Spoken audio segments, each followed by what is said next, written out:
This is Mitch, and welcome to the Real Estate Investor Summit podcast. I've got Chris Prefontaine on the line, and he's up there in Newport, Rhode Island, and he's just got his new office that he got on terms, by the way. And sometimes people go, well, you and Chris Prefontaine do kind of the same thing. Aren't y'all competitors? And I just say, well, he's in Rhode Island and I'm in Texas, and even if he was in Texas and I was in Texas, it's still a big state. So, I mean, there's a lot to be done. And to tell you the truth, we probably learn more from each other than we take from each other. So I was happy to have him on the show and dispel that belief that somehow like we were in the same, I mean, we were kind of in the same space, but even though it's different in your area, and it's different in a lot of areas, it's different in my area, right? So how you doing, Chris? I'm doing great. Thanks, buddy. And thanks for having me back on. I was saying before the show, it's always great to chat with you. And it's been a while. And yeah, we are different. We totally operate differently. And as far as how we buy, but that's cool that they thought that. There's not a whole lot of people though that do what we do across the country. It is kind of specialized, So before I get started, I almost forgot, got to pay homage to my sponsor. You guys, please visit taxfreefuture.com. You will not believe what your financial advisors are not telling you. We're going to tell you what they're not telling you. And we're going to tell you why they're not telling you. It's all going to make sense when you learn how taxfreefuture.com can help you get a self-directed, tax-free or tax-deferred retirement plan or savings plan. Man, it's a huge tool to have in your tool belt. So please go to taxfreefuture.com, watch the 37 videos there. You'll be glad you did. All right, got that out of the way, Chris. So good deal. So what's the weather like up there right now? Typical fall, gray, cloudy. You can't see any of my windows here, but it's just blah. Hey, it's house buying season. It's always right. House buying season. It's harvest time. It's harvest time. So you have a little twist on like the owner financing. You're doing your owner financing with lease to buy model or lease option, I guess. Is that what you call it? We buy lease purchase or owner financing from the owners, but we only do that. There's a few exceptions, but we only do it with free and clear homes, and we pay principal only payments. But on the back end, we do rent owns. Okay, so you specialize in actually buying your house with seller financing. So you're getting the seller to finance you. Does that happen all the time, part of the time, not very much? How often do you get the seller to finance your acquisition? I will tell you, roughly speaking, out of 100 deals, 50 will be lease purchase, 25 to 30 owner financing, and the balance sub 2. Those are 3 ways we do it, but we are getting pickier and pickier in targeting the free and clear and getting great longer terms, we buy. Well, that's amazing, because I wouldn't have guessed that the answer would have been that high. 50% of them you're getting the owner to finance. Tell us how that's possible. How are you talking to these people? With these people that are free and clear, presumably don't quote unquote need the money. They would have already pulled it out, right? That's my philosophy on it. And you've got about, depending on what market you're in, you've got as much as a third. I heard in Naples, Florida, this woman told me it's 50-something% are free and clear. That's huge. So it's a big pond of fishing. They're pleasant to deal with because they're financially usually savvy and or set up well. And they want their price. Like this guy from my building said, I don't want to be paid out. I'm not putting a due on sale, but I don't want to be paid out. I want to take this over time as long as I get my price. So if they say I can do principal only payments and I can do that for 5 or 10 years and they want a measly 10 or 20 grand more and I can lose that in a few payments, that's phenomenal. Think about that, the pay down in any economy. Yeah, so using the very low or the no interest rate model to go ahead and be able to give them the term they want. Because, you can pay someone $1 million for a house that's only worth 100 grand if you get the right terms. That's right. Like people go, well, how do you do that? I said, well, it's easy. This house is only worth 100. You're going to pay a guy $1 million for it. You just don't have to make your first payment for 30 years. And you'll be dead. All right, I like that one. So, a little out there, but so, how are you digging up these houses? How do you keep your inventory up? Yeah, We fish in the expired pond still, expired listings. For rent by owner has been a good one in a lot of the markets we operate in. And then for sale by owner. And then we will target the free and clear. I love the free and clear and out-of-state owners. I'm not a big advocate, Mitch, on spending a ton of money on mailings. Like I know a lot of the wholesalers just like they spend tens of thousands, and I just don't do that. I don't think it's necessary. When I say send mailings and target, I'm talking like one of our students does like 100 postcards, at a time. It's not a big expense, and targets absentee owners out of state or free and clear. Those 4 sources in most markets are more than enough to keep any one solopreneur busy. We quit sending out the mail too because the trend was don't mail them anymore, just call them. Yeah. And then if they're lukewarm, then start mailing them stuff. You know what I mean? Like let's find someone who answers the phone and at least is a prospect. But we do send out 10,000 postcards from time to time. Not because postcards work that well that people call us and sell us their house. I mean, if they do, that's a bonus. But we're looking for the return postcards. Out of 10,000, we'll get about 200 to 300 return postcards, and now we're going to work. That's what we're looking for. So you're saying those are more like the abandoned or absentee or whatever? Well, I'm just saying, absentee houses, you can still mail a postcard to the taxpayer of record, and he'll still get it, and he'll get everybody else's postcard. But when you mail out 10,000 postcards and 300 of them don't get your postcard, they didn't get anybody else's postcard either. Gotcha. I'm looking for that guy. Where is he? He wasn't where he was supposed to be on the tax records. He's not there anymore. So now the hunt is on. So, and I figure if I can get in the room with that guy, there's no one else in the room. Okay, so that's similar to when I call someone and they're just a total jerk, and they're chasing everyone off, especially the timid people. So I say, great, and just call them back a month later. They pretty much forgot that they were a jerk. It's always the case, and then everybody else is gone. Oh, okay. So yeah. Okay. So yeah. Stay with the difficult because they're not always difficult. I've had, that reminds me, like I always even when someone runs me off their property because they're just really offended with my price, and it's happened from time to time, get the hell off my property. So I still mail them a physical contract. And then like 6 months later, you get a call and they want to buy it. And you're remembering like, I think this is the guy that ran me off the front lawn. Yes. Similar. And cussing at me. I say, so I ask him, why me, sir? Why did you sell the house to me? He says, you're the only guy that took the time to send a real contract. It's been sitting on my arm wall for, the last 6 months. I've finally had enough. Or God forbid something happens to them and you get a call from FailMe. We've had that happen 2 and 3 years later. Oh, yeah. What's the longest you ever bought a house from a mailing? I want to say the 3-year. You're talking about how long out? Yeah. Yeah, I think 3. And then one of my guys in DC just said he got one back about just under 3, 2.5 years. When I say got it back, someone called him. It's crazy. Yeah, we just bought one 5 years after. 5 years after the postcard went out, and they had it in a folder waiting for an event to happen, and the event finally happened. Well, and you know what that begs to? The discussion of people who get in. You and I have been at this for a little while now, but people who get in and they want to, they watch too much late night TV and they want to make $1 million overnight. So they quit after 90 days or 120 days or even 2 years. You gotta stay at this like anything else. I tell people 36 months with blinders on. I don't know about you. Yeah, I'm a little bit shorter than that, but like we have interns right now at our office. We started doing interns, from out of city, people that want to come in from out of state or out of city and be our interns. And we tell them 2 years minimum, and we put them on just some kind of little stipend so they can just eat and fill up their gas tank for about 6 months. And then they get on their own. They're not making a regular split. They're just making an intern's split. You know what I mean? Yeah. Learning what we do. And then we tell them, but if you're not going to hang out for 2 years or you're not going to make it 2 years, don't even show up, because it's not going to work. I agree. We started doing the same thing, by the way. One was in yesterday.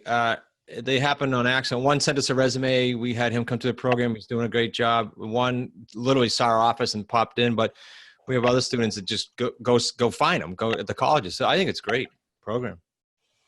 Yeah. it's kind of like a trades, you know, there's a lot of money in the trades. And I think sometimes for a lot of people, college is overrated, right? I mean, they shouldn't be in college. You know, and how many people do we know that have a college degree that are not using the degree? But there's more to college than just the degree. I mean, if you do it the way you're supposed to do it, I think you make lifelong friends, and you can make connections that are big and bold, and can get you through some things or get you to certain places. But other than that, man, I look at this as like a trade, you know, like air conditioning and heating, and you know, learning how to buy an asset and make it cash flow, you know. Yeah, my son did that. I don't know if you know Mitch, or if you remember, but he had a snowboard injury when he was just in middle school, was in a coma, and came out of that phenomenally, but then decided, I don't want to go to college. I want to work with you. So my wife and I said, okay, if you want to, and we put him through our own training, you know, all the mentors that I go with and all the stuff we do, and he was kicking butt. Good for you. Good for you, man. So tell us about your strategy on the sales side. How's that working?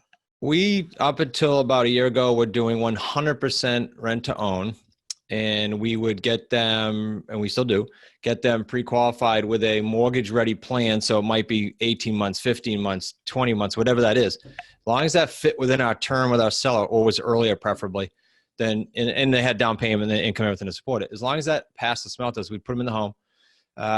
2 to 5 or 6% have life events and don't cash out. The rest do, because we're super picky at the front end. And now we've started to do some of them that we own longer term. We've started to advertise owner financing, and just picking away at that right now with the buyers. Most of them in my portfolio are rent to own. Okay, but you are looking for a cash out, rent to own. You're looking for a cash out within some period of time. Yeah, our model definitely has it cashing out. Yeah. So what kind of budget, what kind of volume are you doing these days? We still do on our own 2 to 4 a month. Just in the 3-state area we work, myself, my son-in-law, and my son, they run it, those two now. And then around the country, if you add up all the deals, we kind of partner with students. Around 12 to 15 of these a month we go through. Okay. And is there a way to tie a budget to that? Because I was listening, it's kind of convoluted from the educational side to the house flipping side. So to run it, I tell people when they're new, and this is dead on. I mean, if you're going to hire a VA to do some of your calls, you should. And so that's the biggest expense outside of adding a website.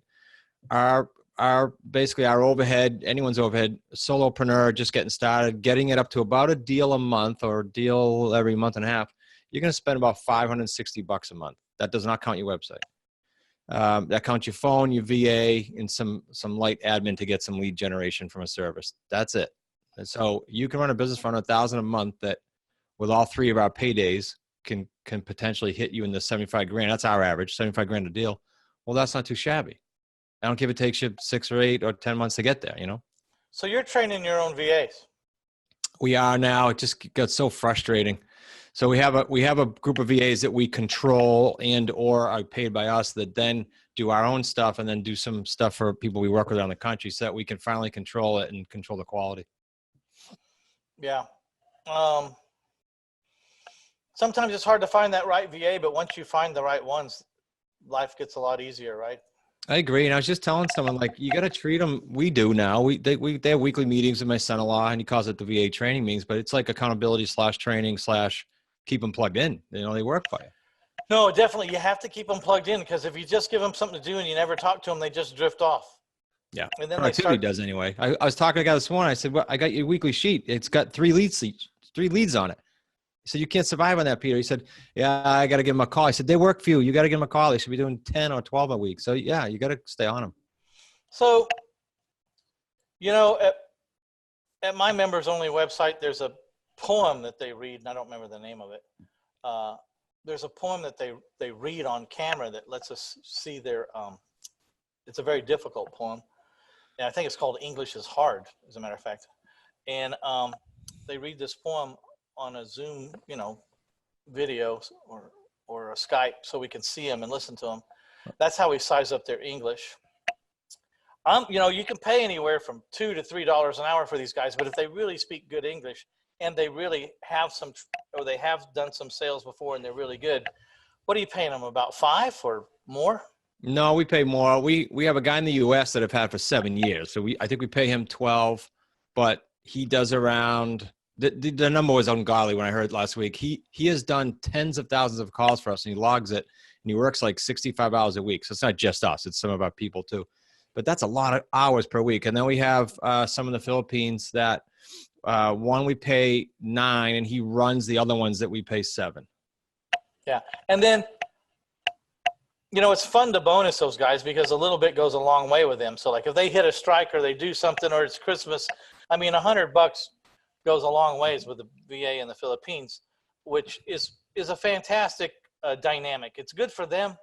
It's good for us, you know, and the only thing I don't like about it is if they start working for other people on the side and they're not telling me, you know. I just try to get them to sign like an exclusive agreement with me. Not that I can do a whole lot about it but at least I formalized my expectations or the expectations of the company.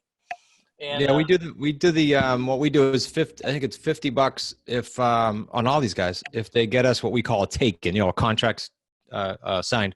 And then when we sell that property, we bonus them $250, and like you just alluded to, that's pretty major for them. So 50 and 250. So all the way around, when they get a deal, they get an extra $300 bonus. Yeah, we get that sold. They got $300 bonus. I mean, you know, that's a lot of money there. I've actually been afraid sometimes because, you know, I wanted to. I'm a nice guy, and I like people to be part of the team and everything. And so I was thinking about, you know, giving a guy a $500 or $1,000 at Christmas bonuses for the year or whatever, but you get to worry like they may not come to work for 6 months. You know what I mean? I was going to say at least 3 to 6 months. Yeah, yeah, because it's just that much money to them. You know what I mean? It's true. So you got to be careful. But I think the key is to any culture in any office, make them feel like they belong and take care of them right, and treat them fair or more than fair.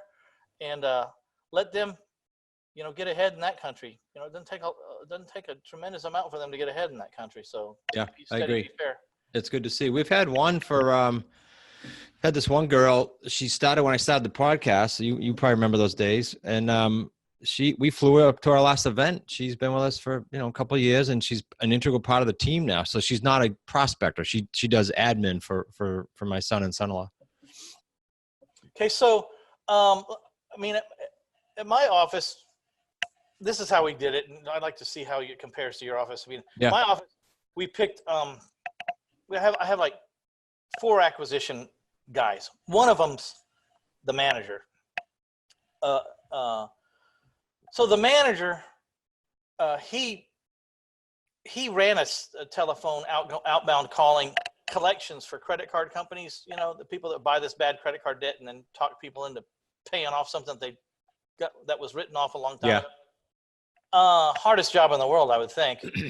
But he was really good at it. And he asked, can he set up a phone room? We said, yeah, we'll support you. We haven't done it before ourselves. And he says he knew how to do it. So, but the thing was, the acquisition managers are they all have their own lane. Like if someone's working pre-foreclosures, no one else is working that list. If someone's working the tax, unless you cut it in half, like some of these lists are so big you can cut them in half and someone get half, like realtors, you know. We're not competing against ourselves with anybody. Everybody should have original clients and not overlap. It does happen sometime, but not a lot. And so they go about their business, and then the VAs are to support them. The VAs will call out 200 people a day. They read a kind of a small script, but they're just trying to find A, are you the owner of this house? B, do you want to talk about it? And at that point, they turn them over to a closer, right? They're not, the VAs are not trying to, my VAs are not trying to close anybody on anything. They're just trying same there, right? Because I find they don't really understand business the way we do. No, and so I overheard Zach the other day coaching up the team on his Monday morning call yesterday. And I heard him say, well, tell me what you're getting for them to ask you what you do in the house. You know, so he just drills into their script, but still all he wants them to do is stop after they gather the information from him. That's all. Yeah. So we had a VA the other day. I said, so how are they doing? And He says, well, he says, they don't get it sometimes. He goes, I have to check in with them all the time, just see what's going on. I said, so, how many people did you call today? They said this many. He says, anybody interesting? He says, no. He says, nobody had a house for sale. He says, well, there was a guy that had a house for sale, but it wasn't the one I was calling on. It was like, well, hold on a second. He had a different house he wanted to sell. He said, but you didn't want to let us know about that one. Okay. Anyways, so, how many people in your what's your office look like?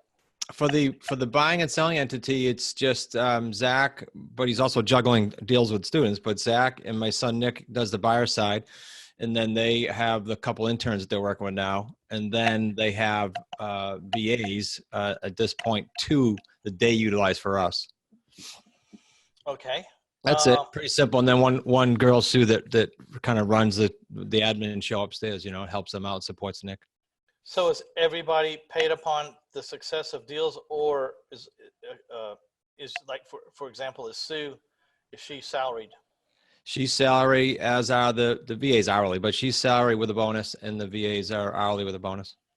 Yeah, same here pretty much. But all my acquisition people and all my sales people are success only. Well, yeah, and that's our family, right? So it's a little bit easier even, but since day one, it's been like that with the buying and selling and the coaching. We're transactionals. We win together. That's fine. Has it been difficult to work with family?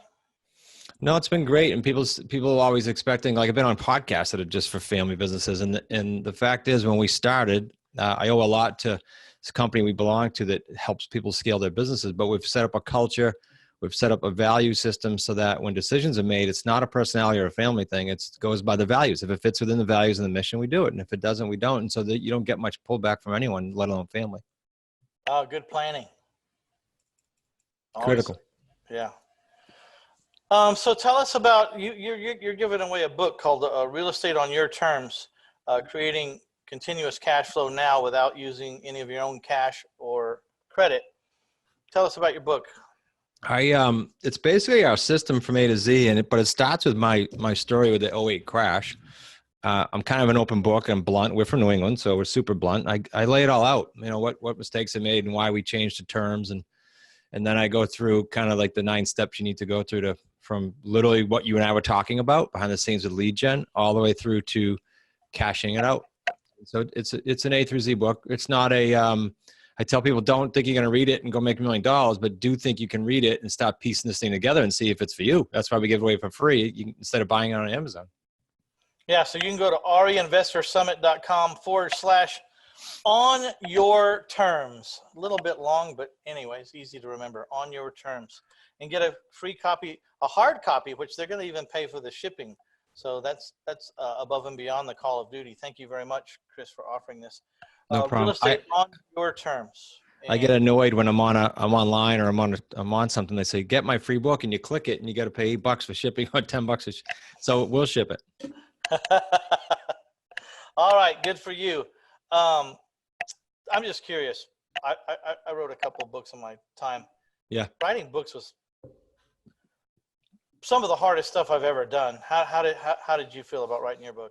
Yeah, it's daunting to think of it. But I did it like on a weekly basis. I would just set a time slot that works for me, chunking it down. I'm about to do a revision on one of them, and I'm just like, okay, I just got to do a weekly thing and tackle a chapter, but other than that, it seems daunting, but it's really not that bad. Yeah. One bite at a time, the elephant, huh? Yep. Yeah. Do you find we're in a different place in the economic cycle here with houses these days? It's like if I don't know how it is where you're at, but like everybody in the world was a house flipper down here for the last 3 years, like there wasn't a person you didn't talk to that didn't seem like they were flipping a house, Yeah. Well, I think that's still happening because of the TV shows, but I think that everyone's realizing that the profits are tight because of that. I think they're really tight, plus the pricing, right? So that's why I love the niche that you and I are in. It's, and we both do it differently, but it's a standalone niche. I think if you and I knew the answer to the economy, we wouldn't be on the show. We'd be on Cayman Island somewhere, chilling out. But Who knows? You know what's cool? You know this. If you're doing this stuff on terms, I seriously don't care what the market does. I just need to keep bopping and pivoting with it. That's all. I mean, if I get long enough terms, I definitely don't care. Let's talk about why these strategies. I've long time said that if there's such a thing as a recession-proof strategy, I may be in one of those kind of strategies, and mine's very similar to yours. Let's talk about why your strategy is recession-proof or possibly recession-proof. Yep, couple things. One of them is kind of a general thought, which, and then I'll go specific, and that is what I alluded to earlier. If I go long enough out on terms and or have an agreement that allows me to pivot with the owner at some point if I need to, because of the economy, then I'm okay. If I'm going out 20 years, or even like this building's 20 years, I not that I'm going to resell this. It wasn't bought for that reason, but if I was to, I don't care. In 20 years, I might go through a cycle or two, but I'd be okay. And then if you're using the right agreements, quite frankly, even on our lease purchase, we have the option to assign it back to the seller if we want, and they don't want it back. So it's just a nice little thing to have in there. So you extend it, worst case. It's not complicated. Yeah. So, I went through this thing, but I buy houses for $50,000 with using OPM or other people's money. I have it didn't happen overnight, but I have $20 million of 8% interest only 5-year money. I've changed that now. Since I have so much of that kind of money, now I start to talk to people about 10 to 15 year fully amortized money. And, but the point is, it's non-recourse collateral only loan, payable monthly, wrappable, which means, I can sell the house on terms and not have to pay it off. And so during the, to believe in our business, you kind of got to believe in two things from head to toe, right? You have to believe that a person paying $1,200 or $1,300 a month rent would rather pay that to own. If you don't believe that, then this doesn't work. Right. And it's not every single person, right? But it's a large portion of a large number of people. And the other thing is that banks will stop loaning money in the recession, if you believe that. So when the recession comes, we're the only ones open, right? Because we're using other people's money to buy houses, and then our buyers don't need a bank to get into our house. You know what I mean? So that's why it booms in the recession, because everybody else is kind of on the sidelines now, because one end or the other needed a bank or a mortgage company, and that all kind of dries up in a recession. The last recession was described as the Great Recession, so it wasn't a mild recession. So we got to see our businesses during that time, and we know what happened, right? So yep. I was fortunate enough to be, and it's nothing that I did on purpose. I just happened to be in the right strategy when it hit, and learned that it could survive a recession. A lot of people were in strategies that, couldn't stand that deep a recession, and they learned that too. So how do you function knowing that there's always another recession coming? There's always another one coming. It's always on its way. How do you function now, preparing for the next recession or waiting for the next recession? The only thing we did differently in the last 2 years with kind of the mindset of, okay, it's pulling back and it's going to continue to perhaps, is longer terms in owner financing are subject to more emphasis versus just the lease purchase that has a ticker on it. Because then you do have to go back and renegotiate. I'd rather not. I'd rather just be in it long term. So the terms and then how we buy.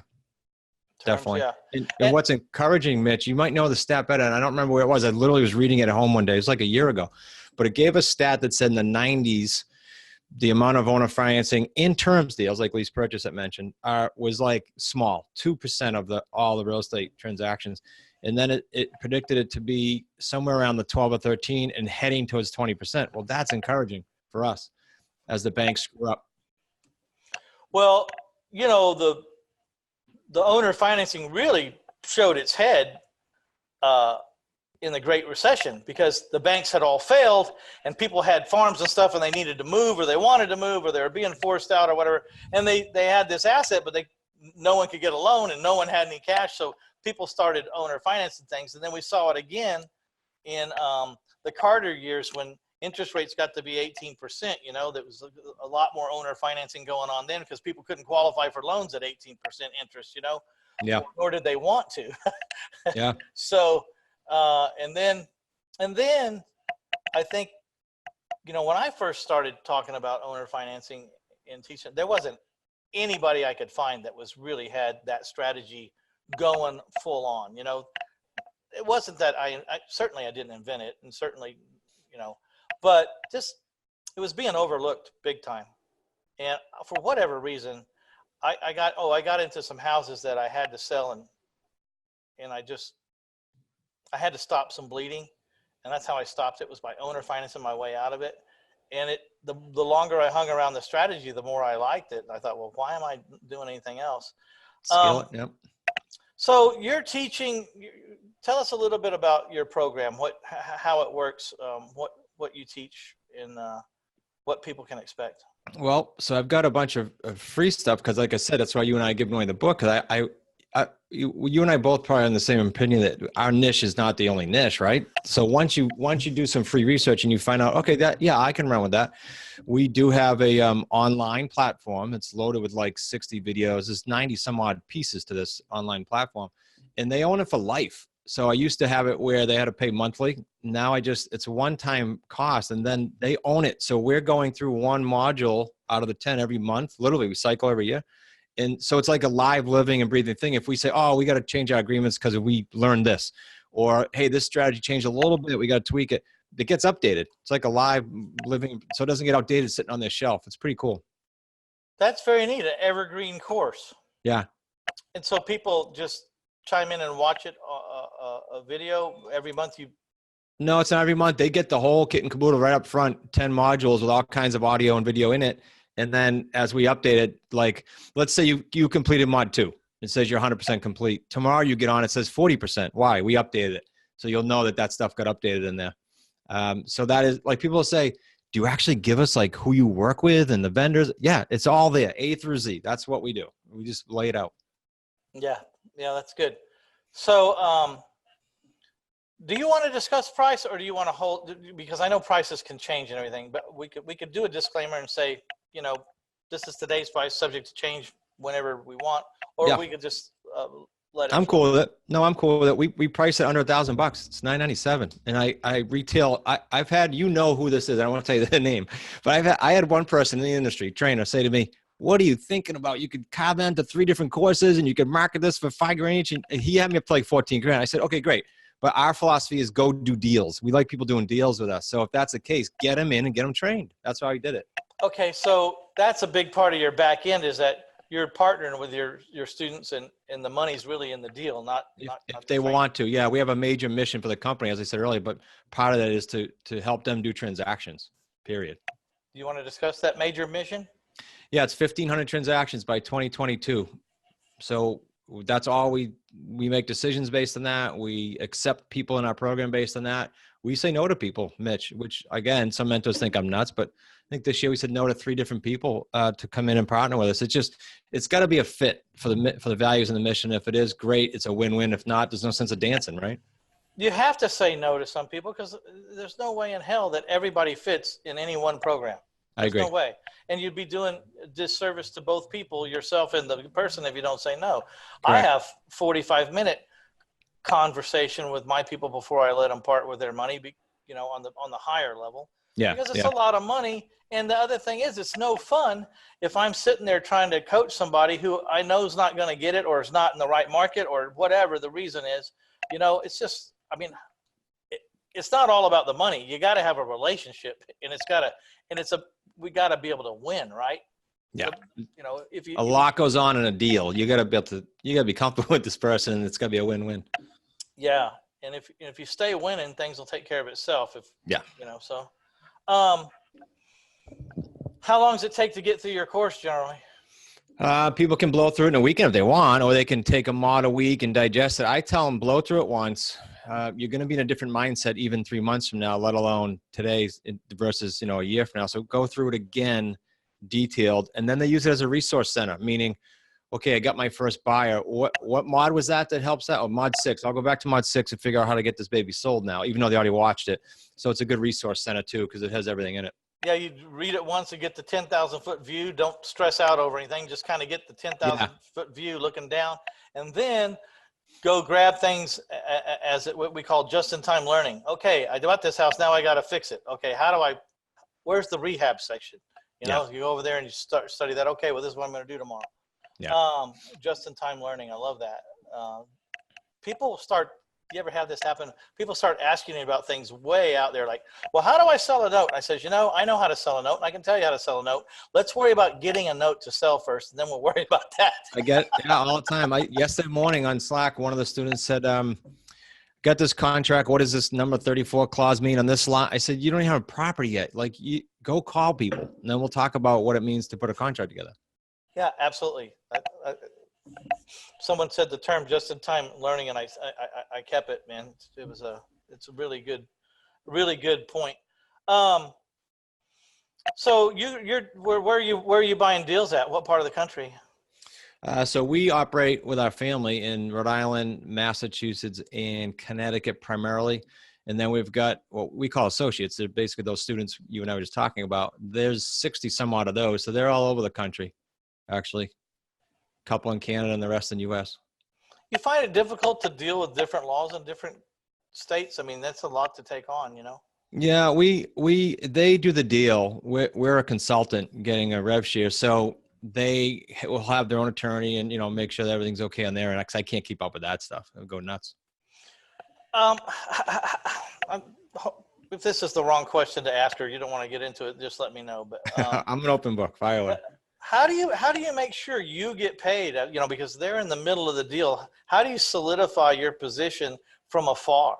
There's a lot of gentleman's agreement there, Mitch. We've got an agreement with them, but what's reality? If reality is they didn't want to be part of we call it our wicked smart community. If they don't want to be part of the wicked smart community anymore, and they take off, okay, they take off, they lose. It's a great community, but if they stick around, they've got that tie to us, and if they need our help, we're going to know they're doing deals. I mean, if they go off and do them on their own, we'd never know. Okay, so be it. So it's not like I come from a prosperity mindset. If they're in our community, they're having fun, they're making money, they're probably doing deals with us. Yeah, I get it 100%, and I wouldn't expect. I expected that answer from you pretty much. We used to do deals with anyone in San Antonio that would bring a deal 50 cents on the dollar. That was our deal. We'd put up the money and we'd do the deal. Of course, we put up all the money, so the deal was 100% in our name, and they were a handshake. Some people weren't comfortable with that. And I said, well, there's no way I'm putting up 100% of the money on a deal and then have to ask you permission on what to do with it if things get tough. You know what I mean? Right. I got to do what I got to do. But here's the deal. I mess you around one time, you're gone forever, right? And it probably will go tell other people too. So, yeah, couldn't agree more. And it's actually been the opposite. I've paid when I didn't really think I deserved to pay, or they didn't deserve as much as they were getting.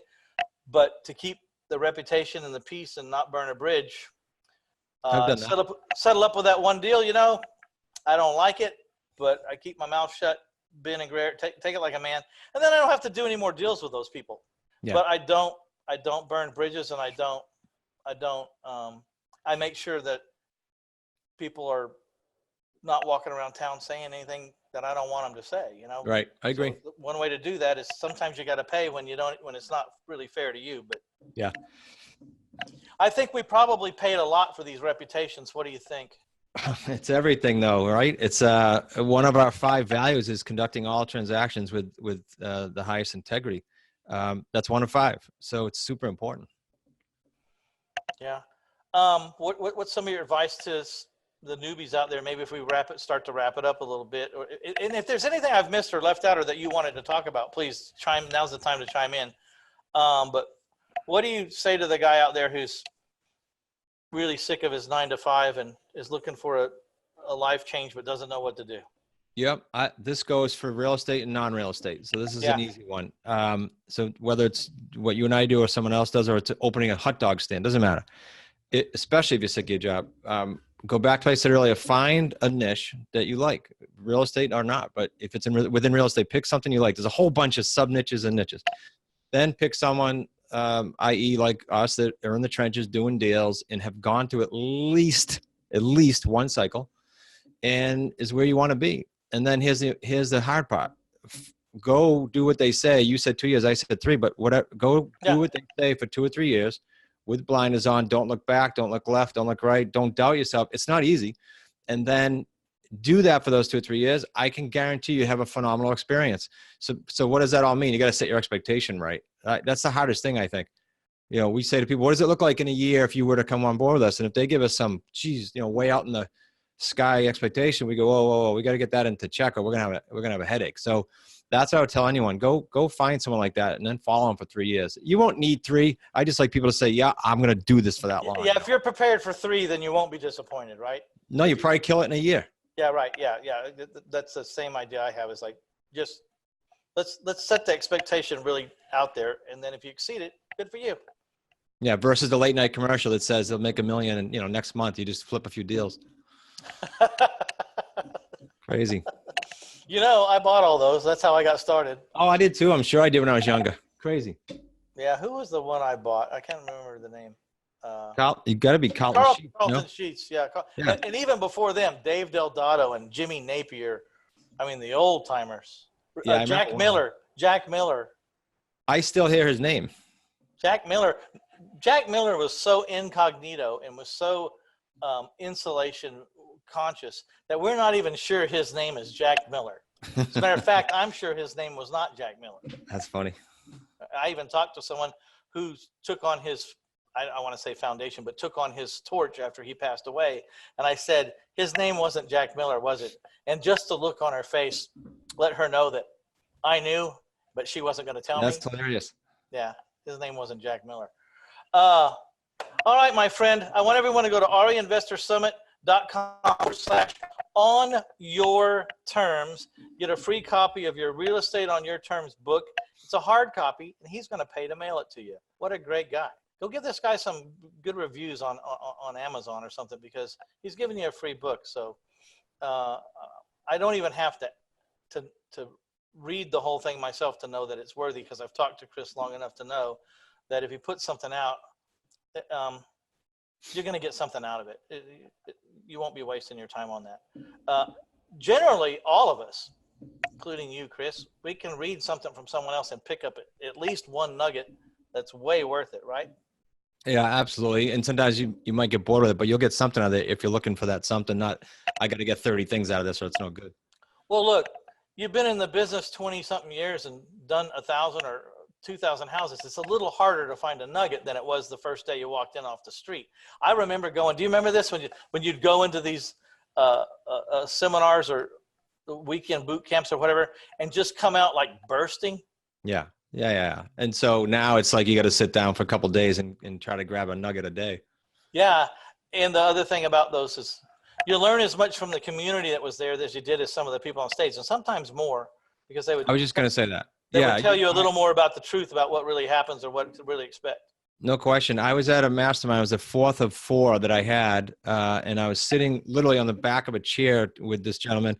And he said, have you done this? And just gave me this one little nugget that was worth the all 4 trips to that mastermind. Yeah. So one of the greatest mastermind, not a mastermind, just a little 2.5-day boot camp that I ever went to was Mid-Ohio Securities at the time, Dick Desich, which turned out to be Equity Trust Company. I remember the name, yeah. Long time ago.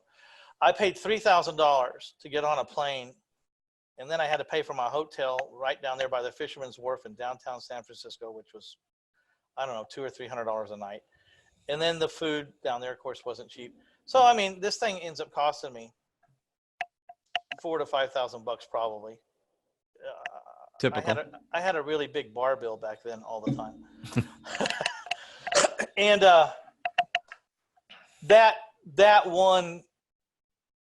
that weekend changed my entire life. Yeah. I remember walking out Saturday at 2:00, and so there was a meet and greet on Friday evening. Okay, that was nothing, just a meet and greet. And then we got into 8:00. By 2:00, 2 or 3 o'clock, I was walking out of there, and it wasn't over till Sunday. I said to myself, I've had more revelations than I can stand. I know exactly what I'm going to go do. I don't want any more. I don't want to get watered down. I'm completely focused. I have it 100% right here in my heart, exactly what I need to do. And I don't need anything else. And I don't want to be confused or overloaded anymore. And I didn't go back to the other day and a half. Now, some people would call me stupid. I went out the next Sunday, went and watched the street vendors and relaxed. And I went home and I kicked ass with that one thing I got. And of course, you know, I always knew I could go back and get the rest of it later, but I didn't want to dilute myself. You know, sometimes when you have one good idea, you just need to finish strong with that one idea. Don't worry about anything else. Right? Yeah, no, I agree. They're action packed if you look for it. The coolest thing about the mentors and the masterminds and being around people like Chris to me is like when you really sense that a growth, that you're growing, like you can feel yourself growing. Yeah. Yeah. Some of the greatest times in my life was when I had that feeling, like weeks on end, like, wow, I'm learning this stuff that I'm getting. They didn't teach me in for school for some reason, but I'm getting it now. And this is what's making the difference between who I was and those other guys I see up there in the high-rise buildings with the nice suits and the $40,000 watches. This is what they know that I didn't know. You can actually get that, to your point, all the time if you just hang around with the right group or community or person. So that's exactly what I was saying. In the mentor groups, you know, I got stuck. There's always another level, and there's always another level of people in the room that you need to be with. Like you're at one level with a certain kind of people or certain people doing a certain thing. Then you got to get in another room with the high level people that are doing something a little different, or an add on to that, or a tax strategist, you know, because, you know, you don't need a tax strategist right now. You're broke. Yeah. You know? When you start making $2 million, $3 million a year, you're going to have to go spend some money and get in a room with like the kings of that stuff, because they'll save you a fortune, you know? Right. So I went to a group called Collective Genius to figure out how to run my business and not have to be in my business. You know, I tried many times, failed. And that was about a $30,000 check by the time it was all said and done. And it was the best money I ever spent, because I was in the room with, and you said something real important, get with someone who's done it. And something I hadn't heard before, make sure they've been through at least one down cycle. Yeah. I'm adding that to my. Yeah. It's a biggie. And then I'll add one for you. Make sure the person that you're with, that you choose, is the person you want to be on and off the field. Yeah. You know, make sure that you're lined up, whatever it is they do when they're not working, make sure you're lined up with all that. Yeah. All right, my friend, I want to take this time to put that link out one more time, reinvestorsummit.com/on-your-terms. Get the copy of the free hard copy, Real Estate on Your Terms. He's going to mail it to you. Learn how to create continuous cash flow now without using any of your cash or your credit. It can be done. Promise you it can be. I'm living proof myself. Want to thank the audience for stopping by to get you some Chris Prefontaine. Chris, anything you want to add before we jump off here? No, that'll do it. I don't want to water down anything we talked about. It was a pleasure. All right, you guys get over there. If you want to learn more about the courses or the boot camps or whatever it is that Chris offers, and he has a lot, and even more of that free stuff, just get over to the show notes there, reinvestorsummit.com/on-your-terms. You can find everything you want to. We're into delivering the content right here. You think you want to know more or maybe buy something or get some further education, that's over in the show notes. Go over there and get that done. And it's a pleasure talking to you. Thank you so much. Same here, Mitch. Do you have a podcast? SmartRealEstateCoachPodcast.com. Smart Real Estate Coach Podcast. That'll be over. Excuse me.